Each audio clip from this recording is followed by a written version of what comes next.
Welcome to Saudi Arabia. My name is Jamal. This is my human rights report card. I chose Saudi Arabia because it's an ally of the United States, but from growing up in my family, I know that there are many issues of Saudi Arabia and the way it interacts with the Muslim world, um, and how it's really a bad example to the rest of the Muslim world. And so I ended up giving Saudi Arabia a D. I kind of wanted to criticize one of our own allies, a country that we support here in the United States. And I'll go into those reasons later in my human rights issues. So here's some facts about Saudi Arabia. This is from the CIA World Factbook. One of the interesting things is that the life expectancy is 75.3 years, which is very long for a somewhat developing country. It's mostly because there is a lot of wealth in Saudi Arabia. And another interesting fact is that the petroleum products make up 90% of the exports coming out of Saudi Arabia, which is incredible because that's how they make most of their money. That's why um, they are so highly regarded because so much of the world's oil actually comes from Saudi Arabia. So here's some historical background. Saudi Arabia is known as the birthplace of Islam, and it's home to the Kaaba in Mecca and the birthplace of Prophet Muhammad in Medina. And currently, uh, Saudi Arabia has a absolute monarchy, meaning that the power is passed down in the form of a king. Um, Currently, the king is King Salman bin Abd al Aziz al Saud, and the previous king was King Abdullah. And the king also acts as the prime minister and essentially gets to make all the decisions.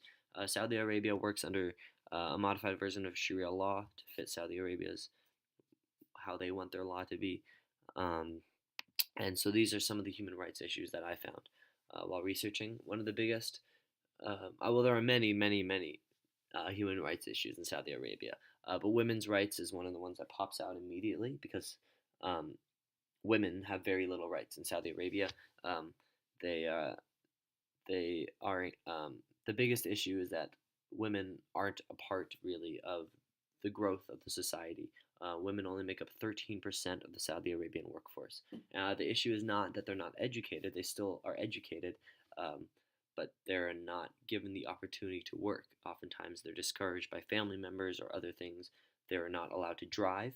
They're not allowed to wear revealing clothes. They're not allowed to interact with men. They're not allowed to swim in public pools or compete in sports in some cases, things like that.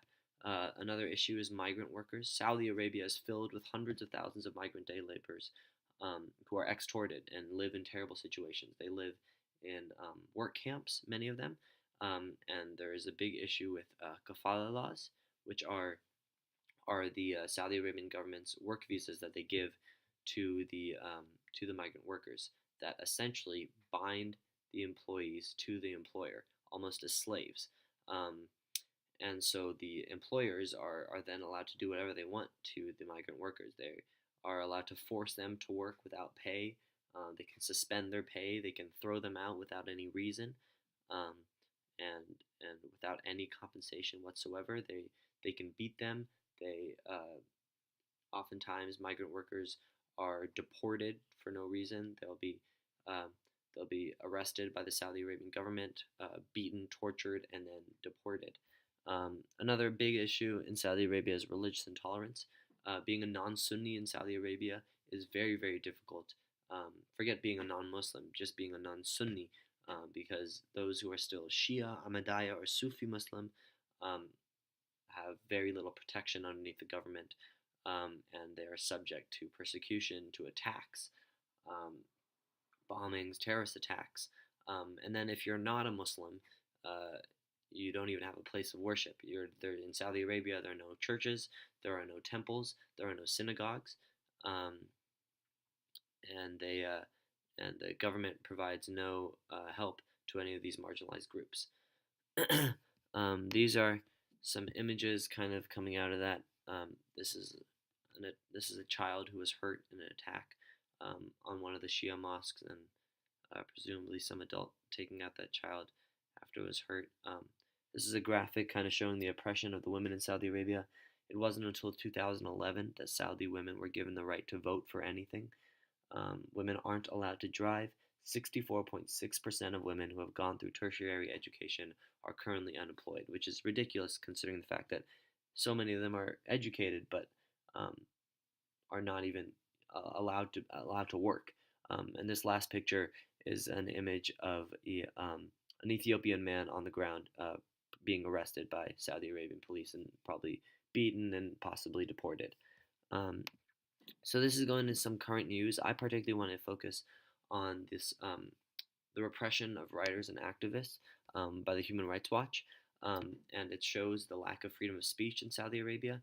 Um, Poets, writers, activists, artists are all thrown in jail for speaking up about anything in Saudi Arabia. It's kind of the underlying issue to many of these issues, including women's rights, is the fact that none of them have a voice. There's all these marginalized groups don't have voices because they don't have the freedom of speech. Um, and this, lastly, these are some NGOs working in Saudi Arabia. Luckily, there are some great ones. The Al Walid bin Talal Foundation is one of the best Muslim NGOs. It works all around the Muslim world. It was founded in Saudi Arabia. There's branches in the U.S., there's branches in Pakistan, branches in all Muslim countries. Um, they work to empower women and youth, develop communities, provide vital disaster relief, and bring cultures together. And I'm going to Georgetown next year, and in Georgetown there is a Muslim cultural a center for Muslim cultural understanding made by the Walid bin Talal Foundation, which is just fabulous that they do that sort of work.